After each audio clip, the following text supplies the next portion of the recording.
Hello friends, welcome back to my channel. আশা করছি তোমরা খুব ভালো আছো আর আমিও ভালো আছি। সকাল সকাল ঘুম থেকে উঠে গেছি আর এদিকে আমি ইন্ডাকশানে একটু জল গরম করে নিচ্ছি আর তার সাথে দিয়ে দেবো একটু জিরে আর কাঁচা হলুদ। জিরে কাঁচা হলুদ দিয়ে জলটা গরম করে খেয়ে নেব। আর সকাল সকাল চা খাওয়ার থেকে আমি এটাই ডেলি খাই। এক দুদিন মিস হয়ে যায়, কিন্তু চেষ্টা করি প্রতিদিন খাওয়ার, কারণ পেটের একটু প্রবলেম হয় গ্যাসের, আর গ্যাসের জন্য তো জিরেটা ভালো, তার জন্যে ডেলি খাওয়ার চেষ্টা করি। আবার ঠান্ডা করতে জলটা হবে গরমের জন্য। তারপর দেখি মা এদিকে বাজার থেকে মাছের ডিম নিয়ে এসেছে আর মাছও নিয়ে চলে এসেছে। আজকের মেনুতে মাছই হবে। আর এদিকে আলু সেদ্ধ করেছিলাম, আলুগুলো এবার দেখলাম কটা পরোটা ছিল, আগের দিনে রাতে মা বানিয়েছিল, তার জন্যে আমি ভাবলাম পরোটা দিয়ে আজকে খেয়ে নিই সকাল থেকে, আর মুড়ি টুড়ি খাবো না, তাই পরোটাগুলো একটু সেঁকে নিচ্ছি। আমার খেতেও দিয়ে দিয়েছি। দেখো পরোটাগুলো কত সুন্দর ভাজা হয়েছে।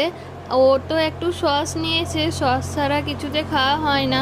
তারপর দেখি রান্নাঘরে মা এদিকে মাছের ডিমের বড়া করতে শুরু করে দিয়েছে, আর এদিকে মাছ ভাজা হয়ে গেছে। আর আমের চাটনিটা এমন হয়ে গেছে না, ফেভারিট বলতে পারো, প্রতিদিন আম ঘষে চাটনি করছি।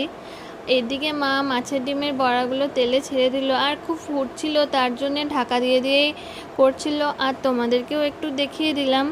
এদিকে মাছ ভাজা আর মাছের ডিমের বড়াও রেডি, আর আমি একটু নিয়ে নিলাম টেস্ট করার জন্য কেমন হয়েছে। খুব সুন্দর লাগছিল। এরপর একটা টানা ঘুম দিয়েছি, তারপর আমি ঘুম থেকে উঠে একটু ফেস ওয়াশ করে নিচ্ছি আর যাব একটু বাজারের দিকে। আজকে ছিল বৃহস্পতিবার, আমাদের এখানে একটা হাট বসে প্রতি বৃহস্পতিবার।